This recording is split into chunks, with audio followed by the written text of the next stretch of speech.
I am Leonard Patterson. When I was a young man, only 23 years old, I joined the Communist Party.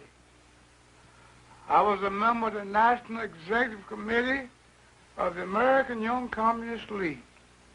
In 1930, I was the official communist candidate for election to New York State Assembly.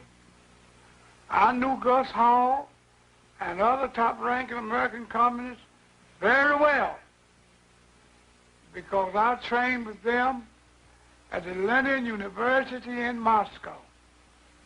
I joined the party because I honestly thought the communists were trying to help American Negroes.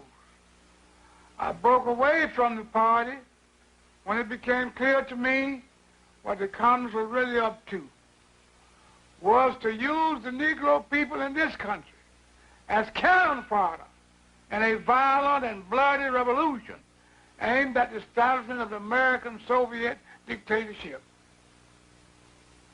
It was that simple, and it is still that simple today. Make no mistake about it. What is happening in the United States right now under the banner of civil rights is exactly what has happened in China, in Cuba, in Algeria, and many other places around the world. When I was studying communist tactics and strategy in Moscow, my instructors emphasized the importance of using honest grievances and popular slogans as a smokescreen to cover up the true nature of the revolution. Actually do have an ideological frame. Myself and Alicia in particular are trained organizers. We are trained Marxists. We are super versed on sort of ideological theories. Hey, we need a revolution in order to overthrow this system, bring a whole new communist world into being. We were taught the importance of getting large masses of people into the street for marches. We learned how to set one group against the other and to make them hate each other.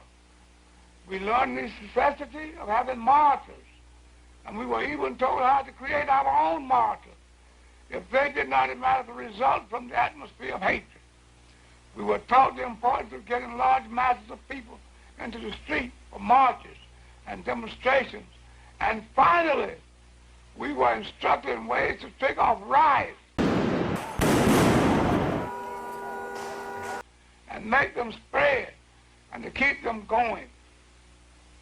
When I returned to the United States, I was immediately given practical training.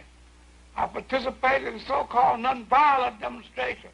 I want to be clear in how I characterize this. This is mostly a protest.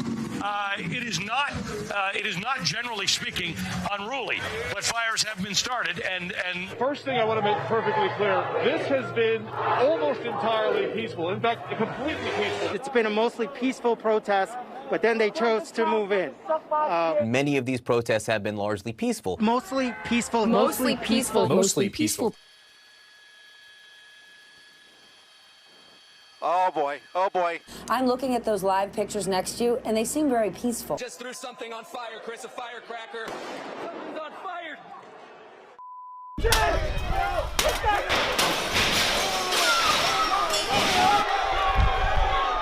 That were deliberately calculated to irritate white people and to violence against us. Go, go, go, go!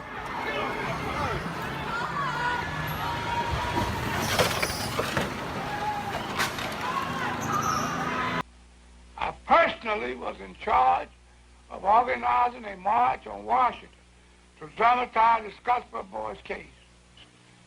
In New York, about 1935, a Negro boy was reported killed by the owner of a store while in the act of stealing some merchandise.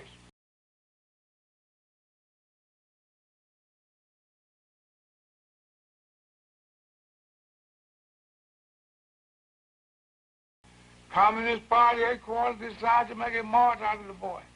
So we went right to work, putting out handbills and holding open air meetings. In less than a half hour after we started, there was a race ride on 125th Street. complete with smashing windows of white storekeepers, looting and all the rest. I'm not speaking of things I read about. These are things I personally participated in. I'm Julia Brown. For 9 years, I was a member of the Communist Party, serving as an undercover agent for the FBI.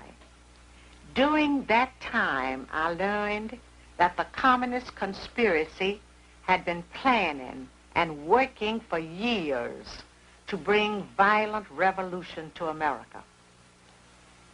It was to be a communist revolution, but the great majority of the American people would not be allowed to realize that until it had already happened. If all goes according to the communist blueprint, Americans will believe that the chaos and violence has something to do with civil rights. Our enemies were quick to find our weakest point for their attack. They knew that racial differences could provide them with an excellent wedge to divide our people. Their strategy simply has been to keep hammering on that wedge, to drive it deeper into our social structure, to open all wounds that have long since healed, and deliberately to create new ones wherever they can. Now, this doesn't mean that there isn't a legitimate need for the advancement of civil rights for many of our Negro citizens. Of course, there is a need there. Otherwise, communist agitators posing as civil rights leaders could never hope to enlist massive support for their schemes. The aspirations of Negroes for full equality were not created by communists, but they are used by communists in such a way that idealistic Americans of all races can be tricked into implementing the communist blueprint for revolution. Having been on the inside of the Communist Party, it's easy for me to recognize this revolutionary agitation in disguise. These are communist bastards. They're communists. But the average American finds it's hard to believe that something as worthy and noble sounding as a civil rights movement could possibly be a communist maneuver.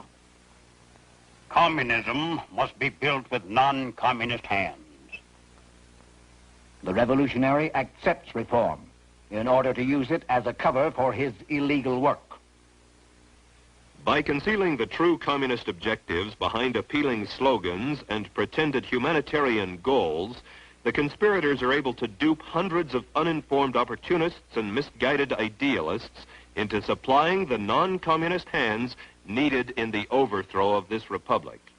We can and must write in a language which sows among the masses hate, revulsion, and scorn toward those who disagree with us.